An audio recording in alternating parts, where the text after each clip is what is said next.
सभी पत्रकार बंधुओं को नमस्कार। मुझे लगता है आज के बाद एक सवाल बंद हो जाएगा कि आप लोगों को यह शंका क्यों होती है कि ईडी के छापे के बाद आपकी पार्टी टूट सकती है, आपके विधायक टूट सकते हैं। यह शंका क्यों होती है आपके मन में? यही सवाल हमसे बार बार पूछा जाता था और पहले दिन से भी हमने कहा, एक ही बात कहा कि अरविंद केजरीवाल की गिरफ्तारी के पीछे आम आदमी पार्टी को तोड़ने की मंशा है। अरविंद केजरीवाल जी की गिरफ्तारी के पीछे आम आदमी पार्टी को खत्म करने की मंशा है। ईडी की कार्रवाई के पीछे कोई जांच का उद्देश्य नहीं है, भ्रष्टाचार को उजागर करने का उद्देश्य नहीं है। ईडी की कार्रवाई के पीछे, ईडी के छापे के पीछे, ईडी की जांच के पीछे सिर्फ और सिर्फ आम आदमी पार्टी को तोड़ने का मकसद है। और इसलिए मैं दोहरा रहा हूं इस बात को कि भारतीय जनता पार्टी इस देश की वो आपराधिक पार्टी है जो देश भर में इस प्रकार का गुंडागर्दी का आचरण कर रही है। ईडी सीबीआई का इस्तेमाल करो, विधायकों मंत्रियों को तोड़ो और अपनी पार्टी में शामिल करो। यही काम इन्होंने महाराष्ट्र में किया, अरुणाचल में किया, उत्तराखंड में किया, कर्नाटक में किया, मध्य प्रदेश में किया। लेकिन याद रखना, आज इस वक्त में आम आदमी पार्टी की भी परीक्षा है, एक एक मंत्री और विधायक की भी परीक्षा है कि हम किस रूप में अपने आप को चाहते हैं कि हमें याद किया जाए, बहादुर के रूप में या कायर के रूप में। यह इतिहास दर्ज करेगा कि आप कैसे ऐसी भ्रष्ट पार्टी, ऐसी बेईमान पार्टी, ऐसी गुंडागर्दी मचाने वाली पार्टी जो देश भर में पार्टियों को तोड़ रही है, उस भारतीय जनता पार्टी का मुकाबला ऐसे दौर में आप कैसे करते हैं, यह भी तय होगा।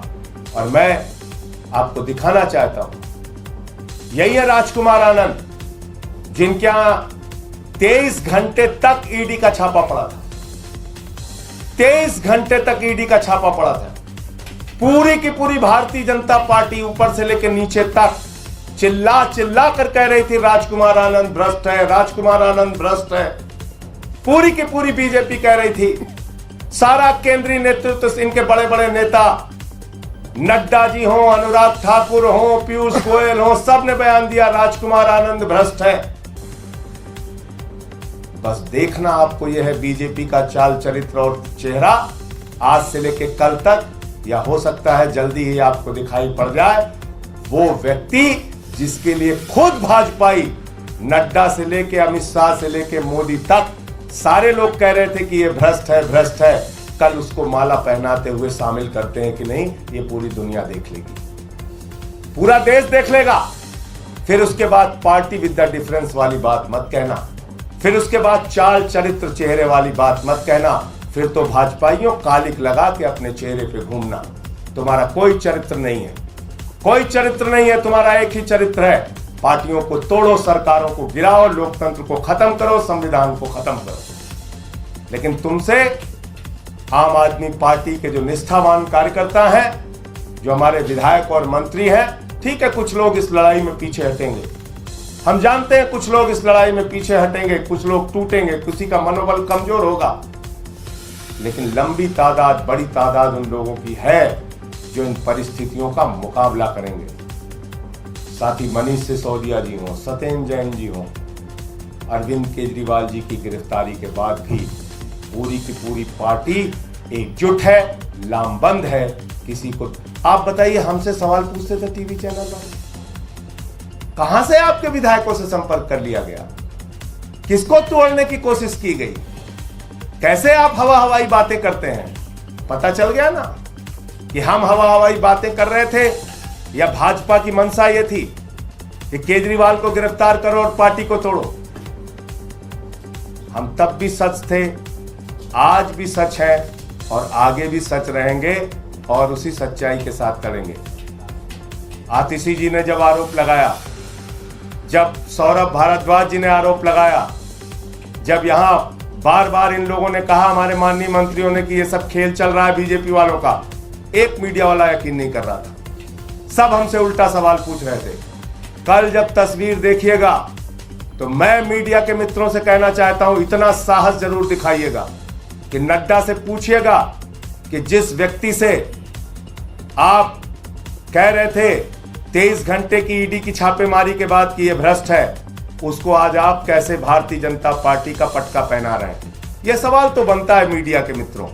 और देखूंगा कल अगर ये बीजेपी में राजकुमार आनंद जी शामिल हो रहे होंगे तो आपकी ओर से ये सवाल पूछने का साहस कौन सा चैनल और कौन सा मीडिया करता है, ये जरूर हम लोग भी देखेंगे, क्योंकि सवाल तो हमसे बार बार पूछे गए। अब ये थोड़ा सा इनका देखिए, जिस दिन छापा पड़ा था, यही चलाओ, ये बीजेपी का बयान आया था उस दिन।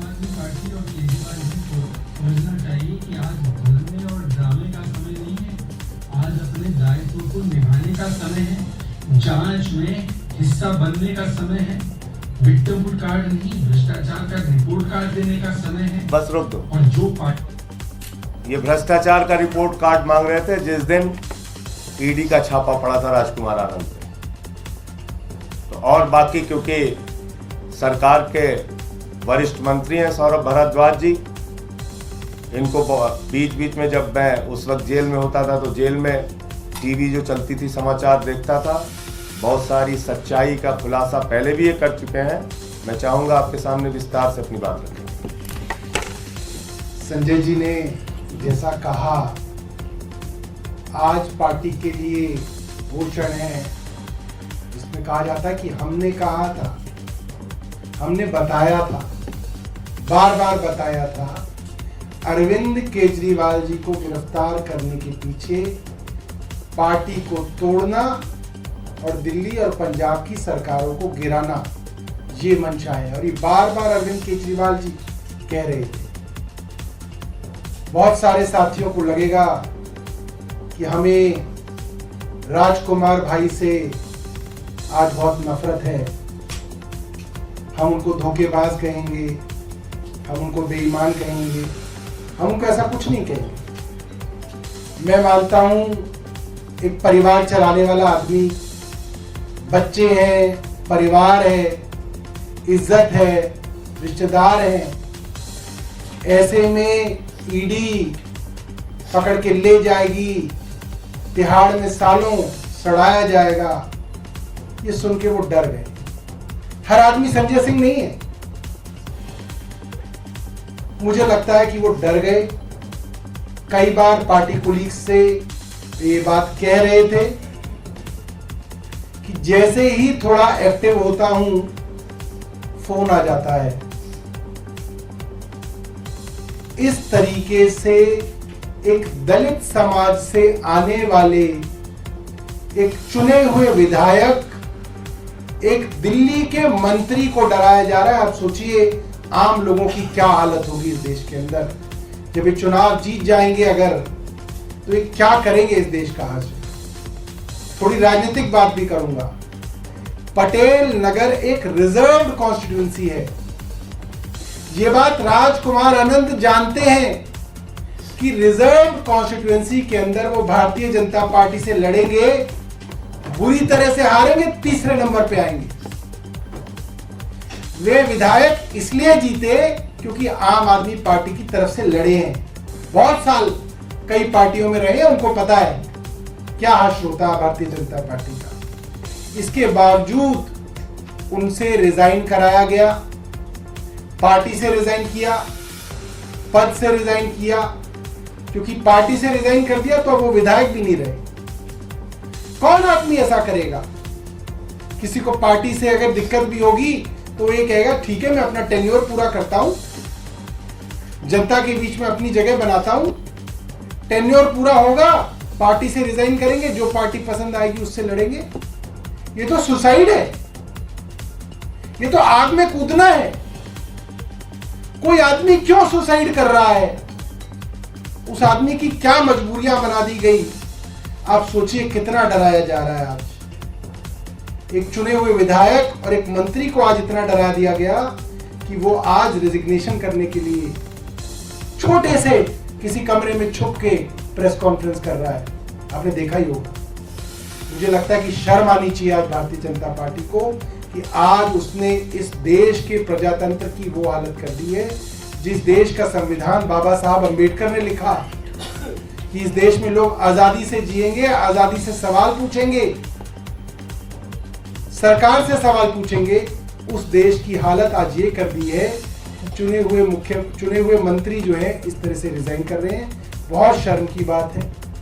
और मुझे लगता है भारतीय जनता पार्टी एक बार तो कामयाब हो गई। मैं अपने साथियों से कहना चाहूंगा, डरना नहीं है।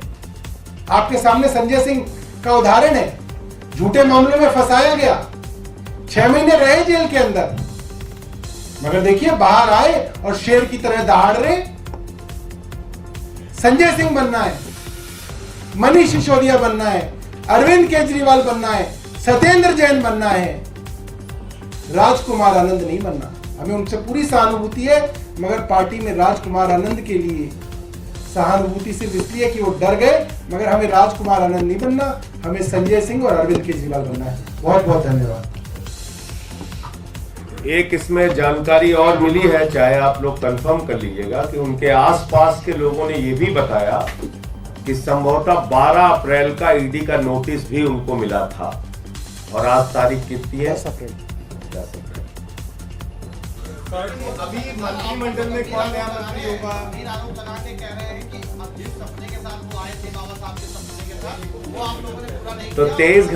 23 घंटे की छापेमारी के बाद क्या बोला था उन्होंने, वो भी सुनाइए भाई, लाइए हम सुना देते हैं।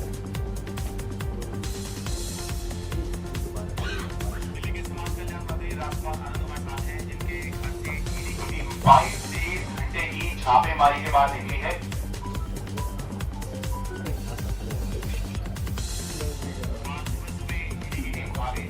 और शुक्रवार यानी कि आज सुबह निकली है सर, बहुत स्वागत है आपका।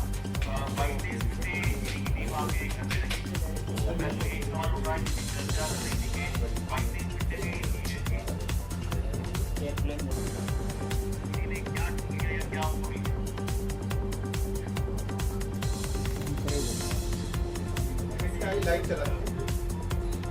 लाइव चला दे।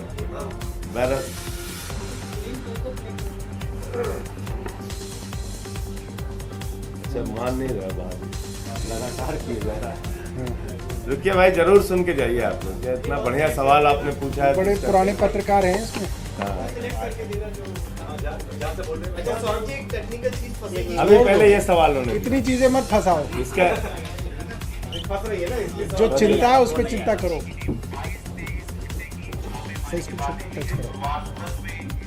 आगे जी, और शुक्रवार यानी कि आज सुबह ईडी की टीम निकली है सर, बहुत बहुत स्वागत है आपका। 22 घंटे ईडी की टीम आपके घर पे रही। तो पहले तो एक सवाल उठ रहा है कि चर्चा चल रही थी कि 22 घंटे में ईडी ने क्या ढूंढ लिया या क्या उनको मिल गया।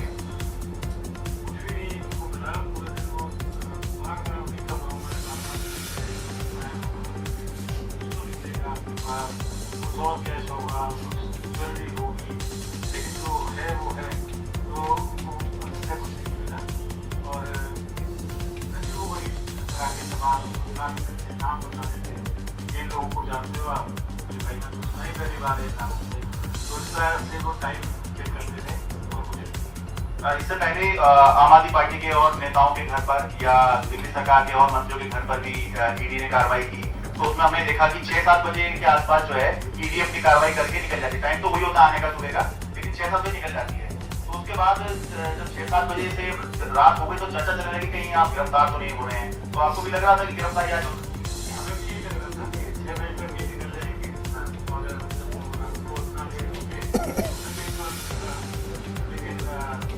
आम आदमी पार्टी का आने के बाद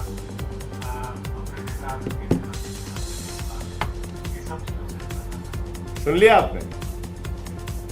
तब ये बोल रहे थे 23 घंटे की छापेमारी के बाद ये बोल रहे थे। अब जो सौरभ ने कहा वो बात हो सकती है। और सर वो बेचारे एक स्क्रिप्ट दी हुई थी उनके हाथ में, आपने देखा होगा, एक पर्चा था, तो उसमें पर्चे पे देख देख के पढ़ रहे थे जो उनको कहा गया पढ़ने के लिए। आज की आपने प्रेस कॉन्फ्रेंस उनकी देखी होगी। 12 अप्रैल को बुला बोल चुके हैं। उन्होंने तो मना किया साफ तौर पर, आप कह रहे हैं बीजेपी जाएंगे, कुछ दिन लगेंगे सर। मैं कहीं नहीं जा रहा हूँ। तो वो जिस दिन जाए उस दिन वो सवाल मेरा वाला जरूर पूछ लीजिएगा आप लोग। नड्डा जी जो भी शामिल कराएगा, चाल, चरित्र और चेहरा, इस पे, और पार्टी विद द डिफरेंस, इस पे सवाल, न खाऊंगा न खाने दूंगा पे सवाल, ये सवाल जरूर पूछ लीजिएगा कि भाई इनके यहाँ तो 23 घंटे का छापा मारा, और जब छापा मारा तो मोदी जी भी बोले और नड्डा जी भी बोले और अनुराग ठाकुर भी बोले, और यहाँ के प्रदेश अध्यक्ष जी, क्या नाम उनका, सचदेवा जी, वीरेंद्र सचदेवा जी भी बोले और तिवारी जी भी बोले, सब बोले। तो ऐसे ही व्यक्ति को आप अपनी पार्टी में शामिल क्यों करें? जिस दिन भी करें, मैं अभी की बात नहीं कर रहा हूँ, मेरा वो सवाल जरूर पूछिए। संजय जी, राजकुमार आनंद ने कोई शिकायत की थी क्या पार्टी से कभी, या फिर अभी 2 घंटे पहले तो मेरा खुद का वीडियो उन्होंने ट्वीट किया है। अब मैं कैसे जान रहा हूँ? 2 घंटे पहले 2:42 पे जैसे वो बॉक्सर साहब का जो है रात में सोने के बाद सुबह हृदय परिवर्तन, तो राजकुमार आनंद जी ने अभी 2 घंटे पहले मेरा खुद का वीडियो ट्वीट किया।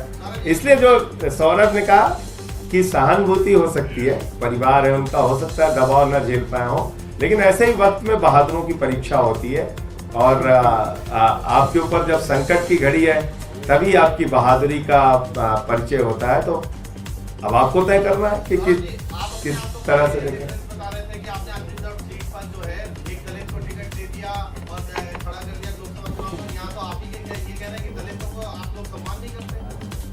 दलितों को शामिल कर लेते, फिर कॉर्नर मीटिंग होती रहती है बुलाने। भारत के अंदर आजादी के बाद पहली सरकार है जिसने बाबा साहब का संविधान अपने स्कूलों में पढ़ाने का निर्णय लिया, और हर जगह सर फोटो, हर जगह फोटो हमारे सरकारी दफ्तरों में बाबा साहब, और अनरिजर्व पे रिजर्व आदमी, अनरिजर्व पे रिजर्व, अकेले यही नहीं, कई स्टेट्स के चुनाव में हमने ये दिया। और दूसरी बात ये है कि एक चीज बताइए, शिक्षा फ्री, स्वास्थ्य फ्री, बिजली फ्री, पानी फ्री, बस की यात्रा फ्री, इसका लाभ सबसे ज्यादा किसको होता है? समाज के वंचित तबके को इसका सबसे ज्यादा लाभ होता है। इसलिए ये बात कहना तो स्क्रिप्टेड हो सकता है, वो मैं मानता हूँ, जो बता रहे थे कि कुछ लिख के दिया गया उनको, तो उसके नाते, और वैसे भी हम लोगों से बातचीत में तो बराबर उन्होंने पार्टी की तारीफ ही की और ये कहा कि नहीं, ये पार्टी बाबा साहब के रास्ते पे चल रही है।